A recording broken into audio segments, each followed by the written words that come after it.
Kenapa saya bilang begitu? Karena jika kita telah mengabdi kepada negara selama 1 atau lebih dari 2 tahun sebagai tenaga Nusantara Sehat, maka di situ akan diberikan keistimewaan, terutama jika Anda sendiri akan melakukan seleksi CPNS di instansi Kementerian Kesehatan. Selamat datang teman-teman, selamat bergabung kembali di channel Dadir dan DJ. Channel ini akan berbagi tentang cerita-cerita menarik tentang perjalanan hidup dan kisah-kisah lainnya. Dukung kami dengan cara subscribe, share, like, dan komen hal-hal positif ya teman. Terima kasih atas dukungannya. Selamat menyaksikan video-video menarik. Terima kasih. Hai teman-teman, perkenalkan nama saya Hadijah Faud. Saya seorang perawat. Di sini saya akan berbagi mengenai kisah saya menjadi seorang CPNS dari Nusantara Sehat. Keep on watching.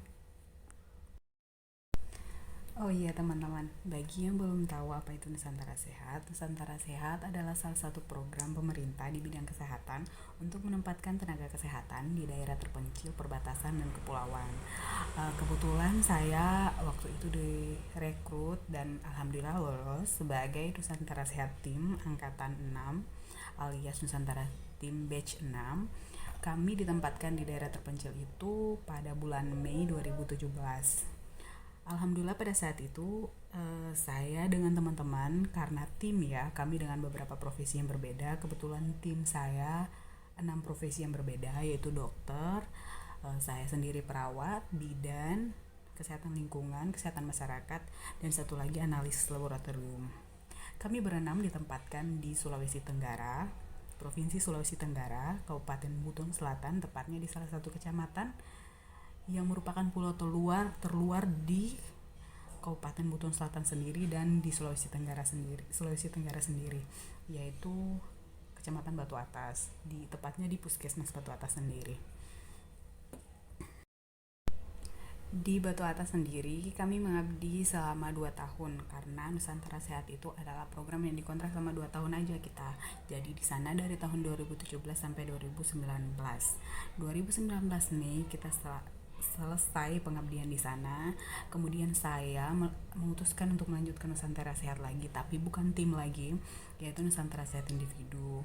Dan kemudian seleksi lagi, alhamdulillah lolos lagi dan lanjut Nusantara Sehat individu, penempatan di Maluku Utara, di Kabupaten Halmahera Barat, tepatnya di Puskesmas Baru, Kecamatan Ibu Selatan. Di sana saya mengabdi sekitar 8 bulan dan kemudian ada pembukaan tes CPNS tahun 2019. Pada tahun 2019 akhir saya mendaftarkan diri itu, kemudian seleksinya dilakukan pada awal tahun 2020. Di awal tahun itu saya mengikuti seleksi SKD-nya di Kota Ambon sendiri, yaitu di BKN cabang Ambon alias BKN Regional Ambon. Di situ setelah tes alhamdulillah lulus dan kemudian saya kembali lagi. Waktu itu saya masih jadi Nusantara Sehat di Halmahera Barat. Kemudian saya kembali lagi ke tempat tugas saya dan sambil kerja dan sambil menunggu hasil. Karena pandemi hasilnya itu keluarnya agak lama banget. Agak lama, pas hasilnya keluar alhamdulillah masuk ya, karena masuk ke perankingannya masuk. Kemudian setelah itu lama, jeda waktunya agak lama karena covid, dan ditahulah seleksi tahun 2019 itu selama apa. Kemudian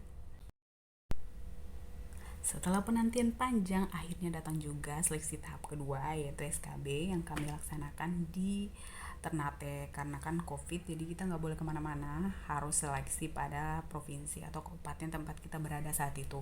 Dan kebetulan saya berada di Maluku Utara dan salah satu tempat tes bagi Kementerian Kesehatan itu hanya pada BKN Regional Ternate. Dan akhirnya saya tes di sana dan kebetulan pada saat itu dapat hari pertama, sesi pertama juga, alhamdulillah. Semuanya berjalan lancar, kami diseleksi karena sebagai Nusantara Sehat kami punya rekam jejak. Rekam jejak artinya kami punya pengabdian kepada negara yang akan diukur untuk menjadi poin kelulusan pada seleksi CPNS. Nanti akan saya ceritakan di video selanjutnya. Di situ keuntungan kami, di mana kami sebagai Nusantara Sehat akan diberikan keistimewaan khusus untuk menjadi CPNS dengan diberikan reward dari pengabdiannya kita sebelumnya. Selain rekam jejak yang dihitung sebagai Nusantara Sehat, saya pun waktu itu merasa lega karena nilaiku pun gak terlalu rendah, alhamdulillah standar. Jadi pada saat itu saya kembali lagi ke tempat tugas saya, yaitu di Halmahera Barat, dan mengabdi sambil menunggu hasil akhir kelulusan CPNS. Jika saya lulus, maka saya akan mengundurkan diri dari Nusantara Sehat. Kemudian pada bulan November, akhirnya hasilnya pun keluar. Oktober, 31 Oktober hasilnya pun keluar, dan kemudian alhamdulillah lulus sebagai urutan pertama di formasi saya di Rumah Sakit Umum Pusat Dr. Cialimin Ambon. Dan kemudian akhirnya ada surat edaran dari Kementerian Kesehatan, yaitu bagi tenaga Nusantara Sehat yang telah lulus untuk mengundurkan diri. Pada saat itu status saya masih aktif sebagai Nusantara Sehat. Akhirnya saya mengundurkan diri dengan terhormat ya, mengundurkan diri sebagai Nusantara Sehat karena saya telah diangkat menjadi seorang CPNS.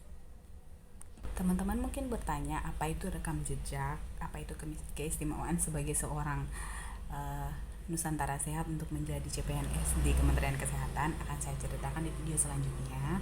Jangan lupa share, like, comment, and subscribe. Salam kenal juga, karena di video pertama saya memperkenalkan diri saya dulu dan menceritakan bagaimana kisah saya. Selanjutnya saya akan berbagi tentang bagaimana hal-hal positif yang terjadi di hidup saya dan di lingkungan saya. Terima kasih, bye-bye.